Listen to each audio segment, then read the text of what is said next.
స్టేజ్కి ఇప్పుడు మనం ఎదిగినామంటే ఒక కాన్ఫిడెంట్ ఉంది. అట్ ద సేమ్ టైం ఆ సక్సెస్ కూడా యూట్యూబ్ నుంచి వచ్చింది, ఇదంతా ఆడియన్స్ ఇచ్చింది ఇదంతా. కాకపోతే ఏంటంటే నా పట్టుదల అనేది స్ట్రాంగ్గా ఉందన్నమాట. సో ఇంకొకటి అన్న, ఈ ఫోక్ ఇండస్ట్రీ గురించి మనం మాట్లాడాల్సి వస్తే, సో ఫోక్లో బాగా కమిట్మెంట్స్ ఉంటాయని చెప్పి నేను విన్నాను. అది నాతో వర్క్ చేసిన వాళ్ళ గురించి నాకు తెలుసు, నేను వర్క్ చేసిన వాళ్ళ గురించి నా గురించి వాళ్ళకి తెలుసు. నేను ఆ వేలో వెళ్ళాను అంటే మీ విషయం కాదు, నార్మల్గా ఫోక్ ఇండస్ట్రీలో సో కొన్ని బాగా నడుస్తున్నాయి. విన్నా, నేను కూడా వాటి గురించి విన్నా, కానీ నేను ఎక్కువ డీప్గా వెళ్ళదలుచుకోలేదు ఇప్పుడు దాని గురించి ఎక్కువ. ఇప్పుడు అది ఎందుకంటే వాళ్ళ ఇష్టాలకు సంబంధించిన విషయం. అది వాస్తవానికి మనం చాలా చూస్తున్నాం ఇప్పుడు యూట్యూబ్లో కానీ బయట కానీ. వాళ్ళు ఫస్ట్ ఒకప్పుడు నార్మల్ మంచి ఒక రిలేషన్షిప్, హెల్దీ రిలేషన్ ఉండి తర్వాత ఏదో మిస్కమ్యూనికేషన్స్ వాళ్ళకి వచ్చి దాన్ని తీసుకొచ్చి బయట చేశారు. సో ఇట్లా కూడా ఉన్నాయి, ఏది వాస్తవం ఏది అబద్ధం అనేది కూడా మనకు అర్థం కాదు. ఎందుకంటే వాళ్ళు ఒకప్పుడు కెరీర్ స్టార్ట్ చేసినప్పుడు ఒక వ్యక్తితో ట్యాప్ అయిపోయి కొలాబరేట్ అయిపోయి వాళ్ళిద్దరి మధ్యలో ఏదైనా హెల్దీ రిలేషన్ బిల్డ్ అయ్యి వాళ్ళకి డబ్బులు వచ్చి వీళ్ళకి డబ్బులు వచ్చి లేకుంటే వీళ్ళు ఏదో చేసిన తర్వాత దాన్ని బయటికి తీసుకొచ్చి ఓపెన్గా చేసి తను అది చేసింది లేకుంటే తను అది చేసిండు అని చెప్పడం వల్ల అచ్చా మీరు ఇంతకుముందు ఛానల్ బిల్డ్ చేసిరు, కలిసి వీడియోలు చేసిరు, షూట్ చేసిరు, మళ్ళీ మమ్మల్ని అవలాలని చేస్తారు అనే పాయింట్ ఆఫ్ వ్యూలో ఉంది ఇప్పుడు. సో ఇదంతా ఇంకా నేను ఇదంతా ఫేక్, ఇదంతా వర్కౌట్ కాదు, ఇదంతా ట్రాష్, ఇదంతా వాళ్ళకి నచ్చితే ఉంటారు, నచ్చకపోతే వాళ్ళే విడిపోయి మళ్ళీ అవతల మీద నెగిటివిటీ స్ప్రెడ్ చేస్తారు. కాబట్టి ఇక వాళ్ళకి ఆ వేళకి వెళ్ళినోడు వాని బాధ వాడేపడతాడు, ఆ వేళకి వెళ్ళకుండా ఉన్నోడు వాళ్ళ లైఫ్ వాళ్ళు లీడ్ చేస్తుంటారు. ఓకే, సో అంటే గతంలో ఒకప్పుడు ఆ ఫోక్ ఇండస్ట్రీ అంటే కొంచెం చూసేవాళ్ళు, కొంచెం చీప్గానే చూసేవాళ్ళు. బట్ ఇప్పుడు ప్రజెంట్ ఉన్న సిచ్యువేషన్లో టాలీవుడ్ ఇండస్ట్రీలో అండి, వేరే ఇండస్ట్రీలో కూడా మన ఫోక్ ఇంపార్టెన్స్ ఎక్కువ ఉంది చాలా. అంటే ఇప్పుడు ఒక సినిమాకు కూడా ఇప్పుడు మనం చాలా సినిమాల్లో గుంటూరు గారం కావచ్చు, మనం ఫిదా సినిమా కావచ్చు, మీరు చూస్తున్నారు చాలా సాంగ్స్ రీసెంట్గా సందీప్ కిషన్ మీద ఇప్పుడు ఏదో సాంగ్ చేస్తున్నాడు. సో ఇది పల్స్, ఇది ఒరిజినల్ అంటే ఒక ఆడియన్స్ పల్స్, మన తెలంగాణకు సంబంధించి కానీ మన తెలంగాణ వల్ల పల్స్ ఇది. సో వీళ్ళకి ఒరిజినల్గా ఇట్లా ఉంటేనే ఇష్టం. కొన్ని కమర్షియల్ సినిమాలతోటి వాళ్ళకున్న ఫేమ్ తోటి సినిమా పాటలు కొంతవరకు చలామణి అయినాయి. లైక్ ఒక పెద్ద హీరో ఉన్నాడు, ఒక స్టార్ హీరో ఏంటి, ఒక పాట రిలీజ్ చేస్తే కొంతవరకు స్ప్రెడ్ అయింది. వాళ్ళకున్న ఫేమ్ తోటి నేమ్ తోటి జనాలు ఆదరించారు. ఎప్పుడైతే యూట్యూబ్ నుంచి విలేజ్ గ్రామ స్థాయి నుంచి కొంతమంది ఎప్పుడైతే బయటికి వచ్చారో, కమౌట్ ఫిగర్ ఎప్పుడైతే వచ్చిందో ఇంకా మొత్తం ఒరిజినల్ కదా ఇది. సో దీనికే ఎక్కువ ప్రియారిటీ ఇవ్వడం స్టార్ట్ చేసారు. అవి సినిమా పాటలు వచ్చినాయి కానీ వీటి ముందర తట్టుకోలేకపోతున్నాయి, ఇవి గ్లోబల్గా వెళ్ళిపోతున్నాయి. ఇవి ఇప్పుడు మనం రీసెంట్గా చాలా సాంగ్స్ ఉన్నాయి, ఓపిల వెంకటేష్ కానీ బొంబాయి సాంగ్, రీసెంట్ సాంగ్స్ తీసుకుంటే గ్లోబల్లో ఉన్నాయి. అవి ఇప్పుడు మన గ్లోబల్ ట్రెండింగ్ 10-9లో ఉన్నాయి. వాస్తవానికి సినిమా పాటలకు కూడా అంత ఆధారం లేదు. సో సినిమా పాటలు ఎప్పుడు కూడా వాళ్ళకున్న ఇమేజ్ని బట్టి, దాన్ని బట్టి ఆ స్థాయిని బట్టి పబ్లిక్లోకి వెళ్తాయి. సో ఫోక్ సాంగ్స్ అట్లా కాదు. ఫోక్ సాంగ్స్ ఏంటంటే వాళ్ళకి ఒకసారి నచ్చిందా అంతే, ఇంకా దాన్ని వదిలిపెట్టడం అనేది ఉండదు. ఓకే, సో ఇంకోటి సెలయర్లు పాడుతుంటే పార్ట్ 2లో కూడా హీరోయిన్ కూడా మీరు బయట నుంచి అవునవును కేరళ అని చెప్పినాము. అవును నిజమేనా? నిజమే. అయితే నేను సెలయర్ పార్ట్ 1 అమ్మాయి కోసం పార్ట్ 2లో చేయడం కోసం చాలా అడిగినా నేను అమ్మాయిని, వాళ్ళని పార్ట్ 1 అమ్మాయిని, ఎందుకంటే పార్ట్ 1 చాలా హిట్ అయింది కదా. సో పార్ట్ 1 తర్వాత పార్ట్ 2 చేస్తామని చెప్పి కూడా కొంత చెప్పారు వాళ్ళు. తర్వాత వాళ్ళు స్టడీకి వెళ్ళిపోవడం, దాని తర్వాత వాళ్ళని అడగడం, ఇక పాట 1 year 2 years 3 years అవుతుంది. ఓకే, అమ్మాయి గురించి వెయిట్ చేయడం. ఫస్ట్ పాట అయిపోయిన తర్వాత 2.5 years దాటిపోయింది. అరే ఇట్లా కాదు, పాట కిల్ అయిపోతుంది. ఇప్పుడు కొన్ని రోజుల తర్వాత అయితే పాట ఇంకా దాన్ని మనం వదిలిన ఎవరు చూడరు. సో ఇంత కొత్తదనం ఉన్న అమ్మాయి ఉంటే ఇట్లా లోకల్లో చూసిన అమ్మాయిలు కాకుండా కొంత కొత్త ఉంటే బాగుంటుంది అని చెప్పేసి నేను ఇన్స్టాగ్రామ్లో నివేద్యను చూసి, అమ్మాయికి ఒక 3 million ఫాలోవర్స్ ఉంటారు ఇన్స్టాగ్రామ్, 3.7 ఉన్నారు. సో కేరళ లుక్ కొంచెం ఫ్రెష్ లుక్ ఉంటుంది, బాగుంటుంది అని చెప్పేసి అమ్మాయిని తీసుకొచ్చిన. సో ఏంటంటే ఇంకా జనాలు పాట అన్న అమ్మాయిని, ఆ యొక్క స్ట్రక్చర్ని, ఆ ఫ్రేమ్ని మాత్రమే హోల్డ్ చేసుకున్నారు వాళ్ళ మైండ్లో, ఇంకా వేరే ఎవరిని కూడా తీసుకోలేదు వాళ్ళు. సో నేను అట్లా ట్రై చేసిన, బట్ ఏంటంటే పార్ట్ 2 అనుకున్నంత వర్కౌట్ కాలే. ఓకే 6 millions ఉన్నట్టుంది ఇప్పుడు, బట్ అనుకున్నంత స్థాయిలో రీచ్ అయితే అవ్వలేదు. ఎంతవరకు ఉంటుంది? హెవీ బడ్జెట్తో తీసుకొచ్చిన అని చెప్పి నేను అమ్మాయికి 1.8 lakhs వరకు అయింది, అంటే 1,80,000 అమ్మాయికి. అంటే అమ్మాయి కేరళ నుంచి రాజమండ్రి రావడానికే వాళ్ళ మమ్మీ వాళ్ళకి ట్రావెలింగ్ ఛార్జెస్ దాదాపు 50,000 అయినాయి. ట్రావెలింగ్ ఛార్జెస్ 50,000 అయినాయి.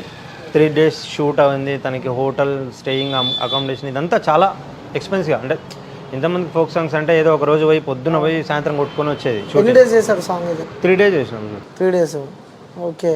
సో చాలా అంటే పాట పోతుంది అన్న ఇంటెన్షన్ కన్నా ఒక నీట్గా ఉండాలి, ఒక ప్రొఫెషనల్ అనేది దాంట్లో కనిపించాలి. ఇప్పుడు కాదు, మనం ఒక 10 సంవత్సరాలు 5 సంవత్సరాలు చూసుకున్నా కానీ ఆ క్వాలిటీస్ని అప్పటి క్వాలిటీని బీట్ చేయగలగాలి. మనం ఏదో ఒకటి చేయాలనుకుంటే మనం ఈ 2-3 ఇయర్స్ వెయిట్ చేయబోతుండే, చాలా ఎవరితోనో చేసేద్దాంలేండి అని అనుకుంటుండే. ఇప్పుడు అమ్మాయికి ఇచ్చే రెమ్యునరేషన్లో పాట అయిపోతుంది, సింపుల్గా ఈజీ అయిపోతుంది. అవును. సో అట్లా క్వాలిటీ కోసం మనం అంత టైం తీసుకుంటాం. ఓకే, అంటే మీరు ఫోక్ ఇండస్ట్రీలో ఇప్పటికి ఎన్ని ఇయర్స్ అవుతుంది బట్టి? ఒక 7 ఇయర్స్ దాటిపోయింది. 7 ఇయర్స్ ఆల్మోస్ట్. మేబీ అందరూ తెలుసు, మీరు అందరినీ గుర్తుపడతారు. అందరిని గుర్తుపడతారు. ఓకే, సో అందులో ఈ ఫోక్ ఇండస్ట్రీకి సంబంధించి కూడా కొంతమంది ఇప్పుడు ఇండస్ట్రీ వైపు వస్తూ ఉన్నారు. అందులో ముఖ్యంగా చూస్తుంటే జాన్ లిరి కూడా, సో మొన్న డి టైటిల్ కూడా విన్నర్ అవ్వడం జరిగింది. సో వీళ్ళ రెమ్యునేషన్ ఏ విధంగా ఉంటాయి అన్న? అంటే రెమ్యునరేషన్ అంటే ఒక్కొక్క సాంగ్ ఒకలా ఉంటుంది. సపోజ్ మార్కెట్లో ఒక సాంగ్ బాగుంది, చాలా బాగుంది, పంపినాం. సపోజ్ జాన్ లిరి కానీ లేకుంటే వేరే ఆర్టిస్ట్ ఎవరికైనా పంపినాం, నచ్చింది అనుకోండి. వాళ్ళు బిఫోర్ తీసుకున్న సాంగ్స్ కంటే ఈ పాట మనం చేద్దాం, డబ్బుల గురించి మీరు ఆలోచించకండి అంటే హెల్దీగా ఫ్రెండ్లీ రెమ్యునరేషన్ ఉంటుంది. లేదు పాట బాగాలేదు అయినప్పటికీ మీరే చేయాలి మేడం, మీరు చేస్తే మాకు కొంచెం ఫేమ్ వస్తుంది అనుకున్నప్పుడు రెమ్యునరేషన్ సో అండ్ సో ఉంటుందండి అన్నప్పుడు రెమ్యునరేషన్ హెవీగానే ఉంటుంది. సో డిపెండ్ ఆన్ సాంగ్ని బట్టి ఒక అప్రాక్సిమేట్ ఇంకా పెరుగుతుంటుంది, అది మనం చెప్పలేం కానీ అలా ఇలా ఉంటుంది అంతే. ఓకే, సో ఇంకొకటి ఫోక్లో ఎంతో పాజిటివిటీ ఉందో నెగిటివిటీ కూడా అంతే కనిపిస్తుంటుంది. ఎందుకంటే మధ్యలో కొన్ని సాంగ్స్ చూస్తే మాత్రం మొత్తం డబల్ మీనింగ్. ఆ సాంగ్స్ చూస్తుంటే మొత్తం డబల్ మీనింగ్. అంటే ఫోక్కి చాలా వాల్యూ ఉంది. సో ఆ ఫోక్ లాంటిది ఇండస్ట్రీ సినిమాలలో పెడుతున్నారు. కానీ కొన్ని సాంగ్స్ వల్ల కూడా మీకు ఎప్పుడైనా నెగిటివ్ వస్తుంది, ఈ ఫోక్ అనేది దానిపైన మచ్చబడుతుంది అని చెప్పి ఎప్పుడైనా మీ మైండ్లో కానీ ఎప్పుడైనా మీ మనసులో కానీ? ఇప్పుడు మనం నార్మల్గా మనం ఏవైతే కరెంట్ అఫైర్స్ మనం చూస్తున్నామో న్యూస్లో కానీ ఏదైనా లైక్ ఇప్పుడు ఇంతమంది కొంటుండే అంటే స్టిల్ ఒక 4 to 5 years బ్యాక్ ఏదైనా ఒక విషయం వస్తే ఆ విషయం ఒక సంవత్సరాల తరబడి స్ప్రెడింగ్ అయ్యేంత టైమింగ్ ఉంటుండే. ఇప్పుడు ఏంటంటే డిజిటల్ ఎక్కువైపోయింది, సోషల్ మీడియా ఎక్కువైపోయింది, ప్లాట్ఫామ్స్ ఎక్కువైనాయి. రోజుకి ఒక కొత్త టాపిక్, ఎవ్రీడే ఒక కొత్త టాపిక్. నిన్న వచ్చింది ఈరోజు గుర్తులేదు, మొన్న వచ్చిన టాపిక్ మొన్ననే హాట్ టాపిక్, మళ్ళీ 3 days తర్వాత అసలు ఆ టాపిక్ అనేది గుర్తులేదు. సాంగ్స్ కూడా అంతే, వల్గర్ వచ్చింది అనుకోండి, ఒక సాంగ్ వల్గర్ వచ్చింది, లైక్ ఏదో కమ్యూనిటీ వాళ్ళు ఏదో ఒక వర్గానికి చెందిన వాళ్ళు వచ్చి పాట మీద కొన్ని రోజులు ఒక డిబేట్ ఏదో చేసి క్రియేట్ చేసి అయిపోయింది, అది అక్కడితో క్లోజింగ్. ఆ రోజు evening end of the day కొత్త ఇంకో టాపిక్ వస్తుంది, పీపుల్స్ అంతా వెళ్ళిపోతారు. సేమ్ ఇప్పుడు మనకి పొలిటికల్ పవర్స్ ఇట్లే ఉంటాయి కదండి. ఇట్స్ లైక్ ఇప్పుడు పొలిటికల్ ఉంది, ఏదైనా ఒక లీడింగ్ పార్టీ ఉంది, ఒక ఇష్యూ అవుతుంది వాళ్ళకి సంబంధించింది, వాళ్ళు ఏం చేస్తారు, ఇంకేదో న్యూస్ ఇంకేదో ప్రాబ్లమ్ ఇష్యూ క్రియేట్ అవుతుంది ఇంకెక్కడో, ఇక్కడ నుంచి ఇదంతా కట్ అయిపోయి అటు వెళ్ళిపోతుంది. సేమ్ సాంగ్స్ కూడా అంతే, మనుషుల మైండ్ కూడా అంతే, వాళ్ళకి ఎంటర్టైన్మెంట్ కావాలి, అది ఎక్కడ ఉంటే అక్కడ వెళ్ళిపోవడమే, స్వింగ్ అంతే. ఓకే, సో ఎప్పుడైనా సరే మీరు ఈ ఫోక్లో సాంగ్ చేస్తున్నప్పుడు డిస్టర్బెన్స్ కానీ ఇబ్బందులు కానీ అలాంటివి ఏమన్నా ఎదుర్కొంటారు? అఫ్ కోర్స్ ఉంటాయి, బట్ మీరు ఇన్ని 7-8 years ఎక్స్పీరియన్స్లో సో ఈరోజు sad day, the baddest day ఈ సాంగ్లకు సంబంధించి చెప్పాలంటే ఏం చెప్తారు? చాలా ఉన్నాయి. అంటే మనం కొన్ని పాటలు చేసేటప్పుడు మాకు యాక్సిడెంట్లు కూడా అయినాయి. యాక్సిడెంట్స్ అంటే కారులో పోతున్నప్పుడు రోడ్ల మీద చాలా జరిగినాయి. మేము లాంగ్ డ్రైవ్ చేసినప్పుడు నైట్ పూట పడుకొని బండ్లు మొత్తం కిందికి దిగినాయి. ఇట్లా చాలా ఉన్నాయి తెలుసుకుంటా. అంటే ఒక్కొక్క సాంగ్ ఒక్కొక్క జర్నీ ఉంది. ఒక దగ్గర కెమెరాలు పట్టుకోవడం, లైక్ వేరే పోలీస్ వాళ్ళు వచ్చేసి డబ్బులు, ఇట్లాంటివి చాలా ఉన్నాయి. మనం ప్రతి సాంగ్లో ఒక కొత్త ఎక్స్పీరియన్స్ ఇక మరీ ఎస్పెషలీ పర్టికులర్గా ఇంత పెద్ద ఇష్యూ అంటూ అయితే ఏం లేదు. ప్రతి పాటకి ఏదో ఒక ఇష్యూ, జర్నీలో కావచ్చు, ఫైనాన్షియల్గా కావచ్చు, మనీ. కొంతమంది ఆర్టిస్టుల వైజ్లో మనం ఏదైతే ఆర్టిస్టులను తీసుకున్నా వాళ్ళ దగ్గర నుంచి న్యూసెన్స్ ఒకటి. సో ఇట్లా ప్రతి దాంట్లో ఏదో ఒక కొత్త డిఫరెంట్ ఎక్స్పీరియన్స్ని ఫేస్ చేసినాం. End of the day finish చేసుకున్నాం. కొన్ని పాటలు ఇంకా రిలీజ్ కాని పాటలు కూడా ఉన్నాయి నా దగ్గర ఇప్పటికి. స్టిల్ 2-3-4 years బ్యాక్ షూట్ చేసిన ఫుల్ అవుట్పుట్ రష్ అట్లనే ఉంది. అది ఎందుకలా?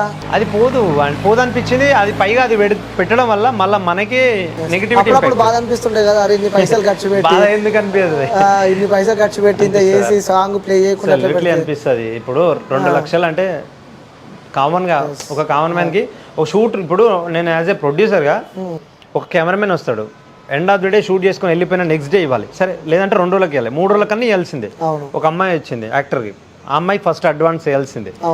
సో షూట్ అయిపోయిన నెక్స్ట్ డే ఇవ్వాల్సిందే.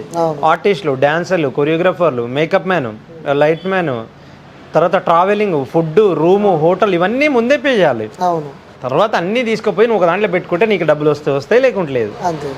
నువ్వు ఒక ప్రొడ్యూసర్వి, అన్నీ ముందే పే చేసిన తర్వాత నీకు డబ్బులు వస్తాయి, లేకుంటే అంతే బతుకు. ఇంకా వాటన్నిటికీ స్టాండప్గా ఉండగలిగితేనే మనం ఇంకోటి వేయగలం. లేదు ఈ పాట చేయాలి, దీని మీద వచ్చిన డబ్బులతోనే ఇంకోటి చేయాలి అని అనుకుంటే మాత్రం అందరికి కాదు, కొందరికి వస్తుంది, ఇక మిగతా అందరికి బస్ స్టాండే దిక్కవుతుంది అంతే అంతే అంతే. నిజంగా ఎందుకంటే ఒక పాట చేసిన, ఒక 4 లక్షలు 3 లక్షలు పెట్టి చేసిన, అయిపోయింది. నా దాంట్లో పోలే, తీసుకొచ్చి నీకు ఇస్తే తీసుకుంటా, ఇంకెవరికైనా ఇస్తే తీసుకుంటారా, ఇంకెవరికైనా ఇస్తే తీసుకుంటారా, తీసుకోరు. అరే అంత సబ్స్క్రైబర్స్ ఉండి నీకే పోవట్లేదు పాట, నా దాంట్లో ఏం పోతుంది అంటారు. సో దీనికి ఎట్లా రీసేల్ అనేది మళ్ళీ ఏముండదు. ఏదైనా మన సినిమా కూడా తీసుకున్నాం, నిన్న మన సినిమా రిలీజ్ అయినాయి, పెద్ద పెద్ద సినిమా, వాడు దాంట్లో ఆడలేదు, తీసుకుపోయి ఇంకో ప్రొడ్యూసర్కి ఏం చేస్తాడు, ఏం చేయలేదు. ఇంకా వాళ్ళకన్నా శాటిలైట్స్, ఆ ఈటీవీ, మా టీవీ, జీటీవీ వాళ్ళందరికీ అమ్ముకుంటారు. మనం ఎక్కడ అమ్ముకోవడానికి ఛాన్స్ లేదు. షూట్ చేసినామా డబ్బులు మొత్తం ముందే అందరికి ఇవ్వాలి, అంటే అక్కడే క్లోజ్ ఇక నీకు వస్తాయా రావా అనేది నీ యొక్క లక్ మీద ఫేట్ మీద ఆధారపడి ఉంటుంది. ఓకే, సో మీరు చేసిన ఈ సాంగ్లో ఆ సెలయేళ్ళు పాడుతుండే సాంగ్ అంటే మాకు మస్తు ఇష్టం. సో మీరు బయటికి వెళ్ళాలి ఉంది, సో చాలా ఇబ్బంది పెట్టంటే ఇప్పటికే నాకు అర్థమైపోయింది. సో మళ్ళీ మనం స్టూడియోలో ఇంటర్వ్యూ చేద్దాం, రోజు కంటిన్యూ చేద్దాం. సో చివరిగా మా వ్యూయర్స్ కోసం ఆ సాంగ్ పాడి ఎండ్ చేస్తారని చెప్పి అనుకుంటున్నాను. ఒక 2 లైన్స్ పాడతా, ఎందుకంటే నాకు లిరిక్స్ కూడా గుర్తులేవు. ఓకే. సెలయేళ్ళు పారుతుంటే ఓ పిల్ల ఎదగోలుగుతుండే లోన, నదులన్నీ కలిసినట్టు ఓ బావా నవ్వెంత బాగున్నది నీలోన, గాజుల సప్పుళ్ళు గలుగల్లు మోగంగా, గజ్జెల పట్టీలు గంతేసి ఆడంగా, వరిగడ్డి మోపు ఎత్తి ఓ పిల్ల వయ్యారి నడుముపవే ఈవేళ. Super bro. So thank you so much. So చివరిగా వ్యూయర్స్కి చెప్పాలంటే ఏం చెప్తాను, మిమ్మల్ని ఇష్టపడే వ్యక్తులకు కానీ మిమ్మల్ని ఫాలో అయ్యే వ్యక్తులకు చెప్పాలంటే ఏం చెప్తాను? అందరికీ నమస్కారం. సో నేను ఒక మంచి కంటెంట్తోనే మీ ముందుకు రావాలని అనుకుంటున్నాను, నాకు కొంచెం టైం ఇవ్వండి. సో మన క్యూబ్ టీవీ అనిల్ బ్రో ద్వారా చెప్తున్నాను, ఒక మంచి కంటెంట్ అంటే మీరు ప్రౌడ్గా చెప్పుకునే ఒక కంటెంట్ ప్రతి ఒక్కరి ఇంట్లో, ప్రతి ఒక్కరు మొబైల్లో ప్లే చేసే ఒక మంచి పాట మీ అందరి కోసం. మీ అందరికి కూడా తెలుసు, రీసెంట్గా ప్రోమో కూడా చిన్న లూప్ కూడా లాంచ్ చేసిన. సో మీ అందరికి వస్తుంది. ప్రతి ఒక్క పెళ్ళిలో ఈ పాట పెట్టుకొని ప్రతి ఒక్కరు ఎంజాయ్ చేసే విధంగా ఈ పాట, ఇందులో ఉండే వీడియో కానీ ఆ ఫ్రేమ్స్ కానీ అద్భుతంగా వస్తాయి మీ ముందుకు. అప్పటిదాకా వెయిట్ చేయండి. అండ్ ఇంత ఆదరిస్తున్నందుకు అండ్ క్యూబ్ టీవీ తరపు నుంచి thank you so much. Thank you bro, thank you so much. మేము కూడా వెయిట్ చేస్తున్నాం ఎప్పుడు వస్తాయని చెప్పి. తప్పకుండా. Thank you bro. Thank you.